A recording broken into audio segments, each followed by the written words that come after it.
Salut, c'est Chet, bienvenue dans cette nouvelle Arkham JCE TV. Aujourd'hui, une petite vidéo spéciale pour parler d'un sujet que j'ai vu beaucoup passer sur les forums, sur les pages Facebook, etc.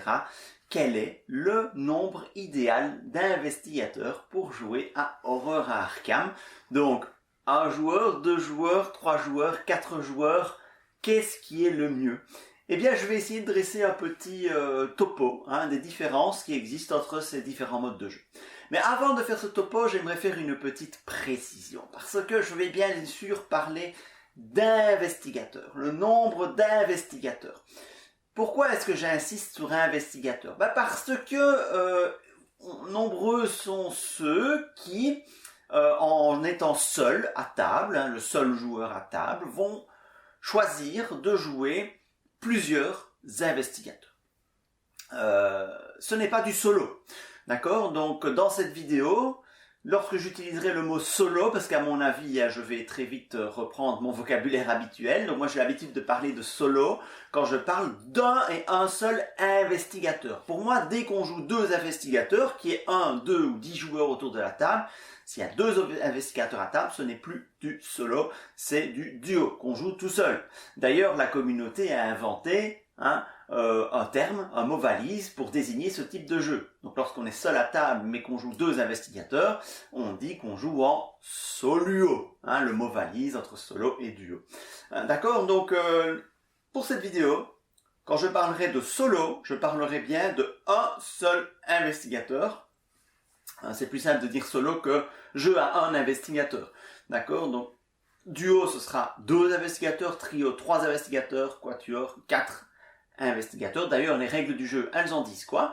En fait, lorsqu'on regarde les règles du jeu d'Horror à Arkham, eh bien, Horror à Arkham, les règles du jeu ne permettent pas de jouer plusieurs investigateurs pour un seul joueur. Alors que dans certains autres jeux coopératifs, c'est le cas. Si je prends un Ion's End, il est écrit dans les règles qu'il est même conseillé que pour jouer seul, on incarne deux mages. Donc ici, dans les règles d'Arkham, si on veut vraiment rester règle stricto sensu, on n'autorise pas un joueur à jouer plusieurs investigateurs. Bon, maintenant chacun joue comme il l'entend, bien évidemment, on est dans un jeu coopératif, donc ça ne pose aucun problème de jouer plusieurs investigateurs tout seul. Moi personnellement je ne le fais jamais, pas simplement pour respecter ce qui est écrit dans le carnet de règles, mais parce que je trouve moi personnellement beaucoup trop lourd de gérer 2 decks, 2 mains, 2 mélanges, voilà, pour moi c'est trop lourd, donc je ne le fais pas. Mais bon, il y a d'autres joueurs qui apprécient beaucoup le faire. Et pourquoi des joueurs le font? On aura des éléments de réponse dans cette vidéo quand je parlerai des configurations de jeu à 1, 2, 3 ou 4 joueurs. Voilà. Notez aussi que jouer plusieurs investigateurs tout seul, c'est aussi connaître la main du partenaire. Tu vas me dire, oh, mais chef, c'est un jeu coopératif, c'est pas bien grave. Effectivement, mais voilà, ça enlève peut-être un petit peu de sel par rapport à une partie en duo. Bref, cette parenthèse étant faite, venons-en au mode de jeu. Un investigateur, 2 investigateurs, 3 investigateurs ou 4 investigateurs. Qu'est-ce qui est le plus intéressant? Quelle est la différence en fait entre ces différents modes de jeu? Parce que je vais pas dire qu'il y en a un plus intéressant que les autres, mais ils sont différents. Je vais commencer par le jeu à un seul investigateur. C'est très clairement, annonçons-le, le mode de jeu le plus difficile par rapport aux autres. Donc c'est beaucoup plus difficile de jouer avec un seul investigateur. Pourquoi? Tout simplement, déjà, très simple, vous devez avoir un investigateur qui est capable de tout faire. Un investigateur qui peut récolter des indices, un investigateur qui peut gérer les ennemis, que ce soit les combattre ou que ce soit leur échapper, mais il faut gérer les ennemis. Donc un investigateur qui est capable de tanker un certain nombre de points de vie de santé mentale ou avoir des solutions, des alliés, du soin, des attachements, des soutiens, enfin pas des attachements, pardon, des soutiens. Bref, il faut de tout. Dans le deck, il faut pouvoir tout faire. Et c'est compliqué de bien équilibrer un deck à un seul investigateur.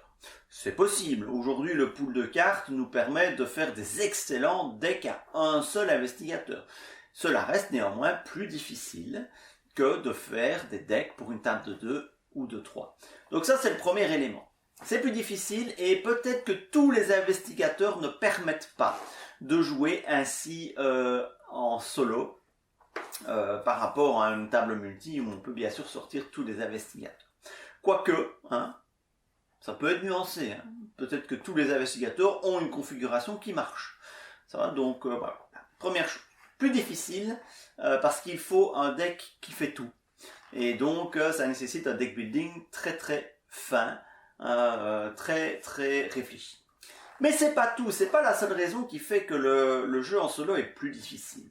Hein, je peux vous démontrer mathématiquement que c'est plus difficile en solo. Alors pourquoi c'est vraiment plus difficile de jouer avec un seul investigateur? Parce que vous avez moins d'actions, proportionnellement aux autres modes de jeu, pour atteindre les objectifs du scénario. Dire, ah ben non, c'est pas vrai, parce que le nombre d'indices, il augmente. À 2 joueurs, il faut 2 fois plus d'indices, à 3 joueurs, il faut 3 fois plus d'indices qu'en solo, certes. Pour les indices, je suis d'accord. Mais c'est le seul paramètre qui augmente. Pour les autres paramètres, il n'y a pas de changement. Prenons par exemple les actions qu'il faut pour vous déplacer. En solo, prenons une configuration avec un lieu central, deux lieux à gauche de ce lieu central, connexes à ce lieu central et connexes entre eux, 2 lieux à droite de ce lieu central, connexes entre eux et connexes au lieu central, mais ces groupes de lieux ne sont pas connexes entre eux. Ça va? En solo, et vous démarrez sur le lieu central. En solo, combien vous faut-il d'actions pour pouvoir visiter tous les lieux? 1, 2, 3, je reviens sur le lieu central, 4, 5. Avec 2 investigateurs, combien me faut-il d'actions pour explorer tous les lieux? 1, 2, 3, 4. C'est mathématique. C'est une simple application de la théorie des graphes. En solo, vous allez, dans certaines configurations, avoir besoin de plus d'actions pour visiter tous les lieux qu'en duo, trio ou quatuor. Et il n'existe pas de configuration, ce sera plus rapide en solo qu'en duo, duo ou plus. Donc, il y a aussi cela. On va inévitablement mettre au moins autant, mais souvent plus d'actions de mouvement en solo, proportionnellement, que en multijoueur, en multi-investigateur. Ça, c'est une deuxième chose. Troisième élément, la gestion des ennemis. La gestion des ennemis en solo, vous piochez un ennemi à 4 points de vie. Bon, généralement, 4 points de vie, c'est 2 actions pour l'éliminer. C'est la table générale. Donc, vous piochez un ennemi, 2 actions pour l'éliminer si vous souhaitez l'éliminer, ça va vous coûter 2 tiers de vos actions. En multijoueur, un ennemi est pioché, c'est 2 actions aussi pour l'éliminer, mais 2 actions, c'est 1 tiers des actions de la table. Parce qu'il y a 2 joueurs, soit 6 actions en tout. Ça laisse donc 4 actions pour faire autre chose. Alors qu'en solo, ça ne vous laisse qu'une seule action pour faire autre chose. Or, vous allez me dire, ouais mais chef, en multi, on pioche 2 cartes de rencontre. Donc on pourrait piocher 2 ennemis. Bien sûr, mais ce n'est pas strictement le double par rapport au solo. En solo, supposons un deck de rencontre de 30 cartes, avec 15 ennemis et 15 traîtrises. Alors que d'habitude, les ennemis sont moins nombreux que les traîtrises. J'ai une chance sur 2 en solo de piocher un ennemi. D'accord? Une chance sur 2 de perdre 2 actions pour gérer l'ennemi. Ou une éventuellement si je veux m'évader. C'est la configuration la mieux en fait. Quelque part, en solo, s'évader est plus rentable en termes d'action que de taper les ennemis. Le problème, c'est que les ennemis ils restent là. Donc, c'est plus compliqué à jouer, mais c'est plus efficace. En multijoueur, à 2 joueurs, j'ai plus de chances de piocher un ennemi parce que je vais piocher 2 cartes. 76%, exactement. Mais j'ai beaucoup moins de chances de piocher 2 ennemis. 24% de chances de piocher 2 ennemis. Donc, je ne suis pas dans une situation strictement double. Sachant que les traîtrises, on les résout, puis généralement, elles ne coûtent pas forcément d'action à être... ça coûte pas forcément d'action. Parfois si, quand elles rentrent dans la zone de menace, c'est une action, ou 2 pour s'en débarrasser, mais parfois pas. Donc au final, on va se retrouver avec une pression sur les ennemis moins grande en multijoueur qu'en solo. Oui, c'est un paradoxe, c'est paradoxal. En règle générale, on peut trouver des configurations en solo où comme je vais piocher peu de cartes, si j'ai un peu de chance, je ne vais piocher que des traîtrises, j'aurai pas d'ennemis à gérer de ma partie. Alors qu'en duo, comme vous allez piocher plus de cartes, vous allez très certainement devoir gérer des ennemis. Mais dans l'absolu, si on fait la moyenne de toutes les parties, vous allez avoir forcément moins de pression d'ennemis en duo qu'en solo. À 2 investigateurs qu'à un seul. Et a fortiori, ce comparatif un joueur, 2 joueurs, un investigateur, 2 investigateurs, ça fonctionne encore plus à 3 ou 4. Donc le jeu à un seul investigateur est vraiment sur plusieurs paramètres plus dur. On a moins d'actions pour accomplir des tâches qui ne sont pas proportionnellement moins grandes par rapport à 2 joueurs. On n'a pas 2 fois moins de choses à faire en solo qu'à 2 joueurs. On a plus que 2 fois moins. Donc, quand je dis plus que 2 fois moins, on a peut-être 60% de choses à faire au lieu de 50%. Donc c'est pas strictement proportionnel à cause de cette perte au niveau des actions de mouvement et au niveau de gestion des ennemis, notamment.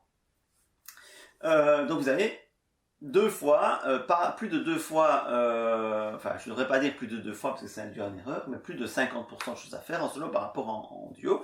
Donc ça rend les choses plus difficiles. Donc cette perte de temps au niveau des actions et aussi cette obligation d'avoir un deck très très finement construit, ce qui rend évidemment la construction du deck plus longue et le défi plus important. Donc voilà, ça évidemment je viens de vous démontrer quelque chose que tout le monde savait probablement. Jouer avec un seul investigateur c'est très compliqué, c'est pour ça que beaucoup de joueurs choisissent, même s'ils sont seuls, de jouer 2 investigateurs pour pouvoir bénéficier des avantages du jeu à 2. J'en viens donc au jeu à 2 investigateurs. Le jeu à 2 investigateurs, c'est probablement pourquoi le jeu a été conçu à la base. Donc je pense que le jeu il a été réfléchi pour être vraiment joué à 2. D'ailleurs sur la boîte il écrit 1 à 2 joueurs. Alors s'il écrit 1 à 2 joueurs, c'est parce que la boîte ne contient pas le matériel pour jouer à 4. Simplement pour ça, comme ça on ne peut pas le reprocher. On ne peut pas reprocher à FFG d'avoir édité un jeu jouable à 4 joueurs mais pour lequel il faut 2 boîtes. Donc on met 1 à 2 joueurs sur la boîte. Le jeu est parfaitement jouable à 3 ou 4. D'ailleurs, le matériel dans les différents paquets d'extensions prévoit généralement jusqu'à 4 joueurs, mais dans la boîte de base, on ne peut jouer qu'à 1 ou 2, il n'est pas possible de jouer à 4 sur une seule boîte de base. Donc, le jeu à 2. Le jeu à 2, c'est la meilleure configuration, j'ai envie de dire, en termes d'efficacité, quoique ça peut se nuancer, mais en tout cas, quel est l'énorme avantage du jeu à 2 investigateurs par rapport au jeu en solo, c'est qu'on peut se spécialiser. Donc la meilleure stratégie dans le jeu à 2 investigateurs, c'est de spécialiser ces investigateurs. Généralement, un investigateur qui va récolter les indices et un investigateur qui va gérer les ennemis. Et donc, c'est extrêmement efficace. On a vu des duos rouler vraiment sur le scénario en mode standard et même ne pas suer des masses en mode difficile. Genre un duo Rex-Mark Harrigan, c'est vraiment extrêmement fort. Et donc, voilà, cette spécialisation, c'est vraiment quelque chose qui marche très bien et qui va fluidifier le jeu et qui va le rendre beaucoup plus abordable. Alors, et si je fais deux investigateurs solo, 2 investigateurs généralistes alors à table, ça va être plus dur ou équivalent ou moins dur que le solo? Je persiste à dire que ça reste moins dur. Ça reste moins dur parce que vous avez plus d'actions, donc vous avez plus de temps. Vous pouvez vous permettre de perdre plus de tests en duo qu'en solo.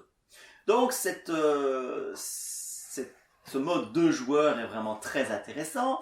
S'il faut lui trouver un reproche à ce mode 2 joueurs, c'est quoi?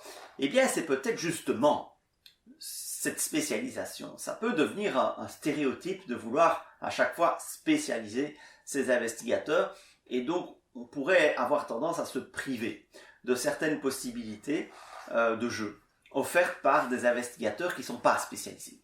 Comparez un petit peu les 2 dernières campagnes que j'ai faites avec Ryzen. La campagne Renouveau, la route de Carcossa, où on avait choisi la spécialisation. Louis jouait Mandy Thompson, récoltait les indices. Moi, je jouais Tommy Muldoon, je tapais un monstre quand il y en avait un. Et la campagne Dévoreur de rêves qu'on est en train de jouer, où là, on choisit tous les 2 de jouer un survivant. Tous les 2 en train de jouer survivant, sans spécialisation. ça change évidemment tout de suite la dynamique du jeu. C'est moins évident de jouer sans spécialisation, mais je trouve que ça apporte plus de fun, plus de suspense dans le jeu. Voilà donc pour le mode 2 joueurs, qui est probablement le plus équilibré, notamment aussi au niveau du tirage des cartes de rencontre. Le deck de rencontre ne se vide pas trop vite, et on ne cumule pas des combos destructrices non plus. Parlons maintenant du jeu à 3 joueurs. Le jeu à 3 investigateurs, je trouve qu'il est très intéressant, parce que même si on choisit cette piste de la spécialisation, eh bien on va se retrouver avec un 3e larron, qui va se retrouver, je ne vais pas me spécialiser en indice parce qu'on en a déjà un, je ne vais pas me spécialiser en combat parce qu'on en a déjà un, je vais faire quoi? Eh bien ce 3e larron va être soit un soutien, et on a un archétype soutien, soit un polyvalent, qui va apporter à la partie le paramètre que le scénario impose. Donc si on a un scénario plus orienté combat, il va venir aider en combat, et si on a un scénario plus orienté énigme, enquête, il va apporter cette aide en enquête. Donc un 3e larron polyvalent pour soutenir, si vous voulez, ça reste un soutien finalement, les 2 autres. Donc ça donne un rôle supplémentaire, et jouer ce rôle de polyvalent peut sembler ingrat de prime abord, mais au contraire je trouve que c'est vraiment un rôle très très intéressant, parce que vous êtes finalement le plus flexible à table. Et les decks spécialisés sont peut-être les decks les moins amusants à jouer, parce que beaucoup plus stéréotypés. Donc le jeu à 3 joueurs apporte ce petit plus. Alors, au niveau de la durée des parties, est-ce que jouer à 3 ça allonge les parties? Oui, on ne va pas se mentir. Horror Arkham n'est pas un jeu court.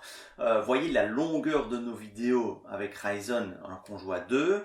Allez voir la longueur des vidéos de la chaîne Arkham Adventure TV de notre ami Largo, qui nous fait des vidéos qui explosent les 2h30, 3h, voire davantage, quand il joue à plusieurs.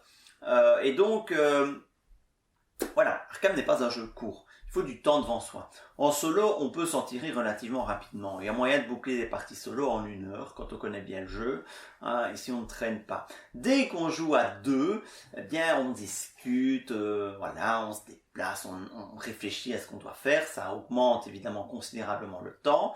À 3 joueurs, je vous laisse imaginer comme les discussions peuvent encore devenir plus longues.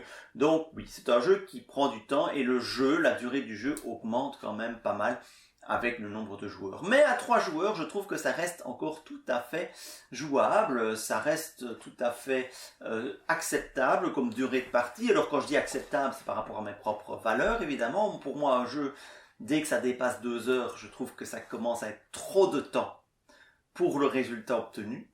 Et donc à 3 joueurs, il y a moyen de tenir beaucoup de scénarios dans les 2 heures. Dernière configuration, c'est celle que j'ai le moins testée, c'est la configuration à 4 joueurs. Mais j'ai pu quand même regarder quelques parties à 4 joueurs. Et donc, qu'est-ce que je pense du jeu à 4 joueurs? Le jeu à 4 joueurs, pour moi, a un énorme défaut, c'est que ça devient beaucoup trop long. Ça devient beaucoup trop long, et en plus, le jeu à 4 joueurs peut vous sortir des combinaisons du deck de rencontre absolument infâmes. Alors maintenant, vous êtes à 4. À 4, vous avez des tas de solutions. À 4, c'est la configuration optimale. À 4, vous minimisez le nombre d'actions de mouvement à faire. À 4, vous gérez vraiment beaucoup mieux. Vous avez beaucoup plus d'actions. C'est le pool d'actions le plus gros pour réaliser les objectifs, même si parfois il y a 12 ou 16 indices sur les lieux et qu'il faut parfois en récolter 24 pour pouvoir passer. Ça devient beaucoup plus un jeu d'enquête, effectivement, un jeu d'investigation qu'autre chose. Mais le jeu à 4 n'est pas le plus dur, n'est pas du tout le plus dur, parce que vous avez plein de solutions. Alors dans le jeu à 4 joueurs apparaît une possibilité qu'on n'a pas vue dans les autres modes de jeu, c'est la possibilité de faire 2 équipes. 2 équipes spécialisées qui vont chacune s'occuper d'une partie de la map. Vous allez me dire c'est pas très coopératif, non, mais c'est efficace. Hein, donc c'est une possibilité. À 4 joueurs, vous avez aussi la liberté de faire des decks un peu exotiques, avec 1 ou 2 decks un peu exotiques à table. Ça peut apporter ce petit piment supplémentaire. Hein, je pense au Père Matteo. Père Matteo, personnage que j'aime beaucoup, mais qui est un peu juste en solo, et qui est aussi un peu juste en duo. Parce que difficile à spécialiser, mais qui devient terriblement fun à 3 ou 4. Je pense à Calvin. Calvin, de nouveau, en solo, c'est très très technique. En duo, le Calvin, il laisse son copain en plan pendant un tour ou 2 ou 3, le temps qu'il soit prêt à faire quelque chose. En trio, en quatuor, avoir un Calvin à table, c'est super fun, parce que une fois qu'il est stuff, il commence à tenir la table, mais au début, il laisse ses copains faire. Donc, en fonction des investigateurs, évidemment, cette configuration en 4 joueurs, pour moi, est la meilleure pour voir tous les investigateurs à table, sans avoir l'impression d'être le boulet de la table. Alors, ça va peut-être me trouver un peu dur. Je suis sûr qu'on peut trouver des bonnes combinaisons à 2 joueurs, mais rien à faire. Si vous avez un Père Matteo à table dans une table de 2, l'autre, il ne va pas prendre un Mintipan, il ne va pas prendre un Preston Fermont. Voilà, il faut prendre quelque chose de solide derrière pour pouvoir compenser la relative lenteur d'un Père Matteo. Et je parle en connaissance de cause, j'ai fait une campagne avec Père Matteo. Donc je sais ce que c'est de jouer Père Matteo. C'est vrai qu'en fin de campagne, il devient extrêmement fort, mais en début de campagne, malgré ses 5 XP de départ, c'est pas toujours simple. Bref, cette configuration à 4 joueurs est vraiment très très sympa. Pour moi, c'est la plus conviviale. Je la trouve bien mieux réussie que dans un Seigneur des Anneaux où ça devient vraiment le bordel à table. Un Seigneur des Anneaux à 4 joueurs, c'est totalement illisible. Il y a des cartes partout. On n'arrive plus à suivre. Les combos du DR sont absolument immondes. Bref, c'est pas gai. C'est pas gai. À Arkham, c'est gai, il y a une convivialité, il y a une discussion, c'est vraiment très très intéressant de jouer à 4, mais il faut avoir du temps devant soi, tant que je n'ai pas envie de consacrer, en fait, dans des parties à 4 joueurs qui peuvent durer 3 heures, 3 heures et demie, 4 heures, pour les gens qui aiment prendre leur temps, et c'est vraiment très très bien.